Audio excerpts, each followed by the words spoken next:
Habari mdau, kazi na utu. Mheshimiwa Mwenyekiti, na kushukuru kwa fursa hii. Kwa majina naitwa Bwana Sajigwa George, natoka ofisi ya mkuu wa mkoa. Nimeongozana na ndugu Amin Madega, afisa msimamizi fedha. Tumetumwa na katibu tawala mkoa kuja kushuhudia tukio hili kubwa sana kwa halmashauri yetu,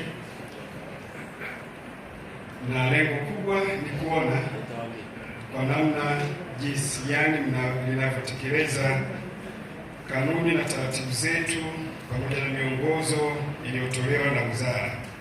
Mheshimiwa Mwenyekiti, hili ni jukumu la kisera. Tumeelekezwa na wizara kwamba madiwani wote walioteuliwa sasa wafanye mkutano wa kwanza kwa ajili ya kutimiza taratibu zote zinazowaingiza kazini. Kwa ufupi niseme sisi tumeridhika sana na taratibu zilivyoendeshwa. Zoezi limeenda vizuri kwa utulivu na amani kabisa, na ni kwetu ni kiashiria kikubwa kwamba miaka mitano tunayoelekea ni miaka ya utulivu, amani na kasi kubwa ya utendaji.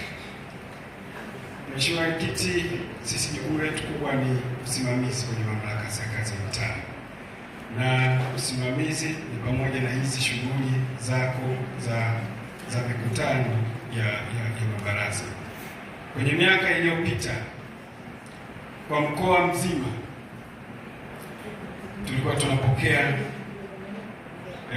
migogoro na migongano ya hapa na pale baina ya madiwani kwa madiwani na mwenyekiti wao, mwenyekiti na mkurugenzi na watendaji, hivyo. Sasa tunapoelekea sasa hivi, katibu tawala mkoa anaomba sana usiwe tena kama kule tulikotokea. Ategemea kusikia mambo ya namna kama hiyo, anategemea kuona kasi hii mlioanza nayo hapa, anategemea kuona tabasamu hili mlioanza nalo hapa kuwa endelevu na kuwa lenye kasi ile ile mlioanza nayo. Mheshimiwa Mwenyekiti, mimi nikushukuru sana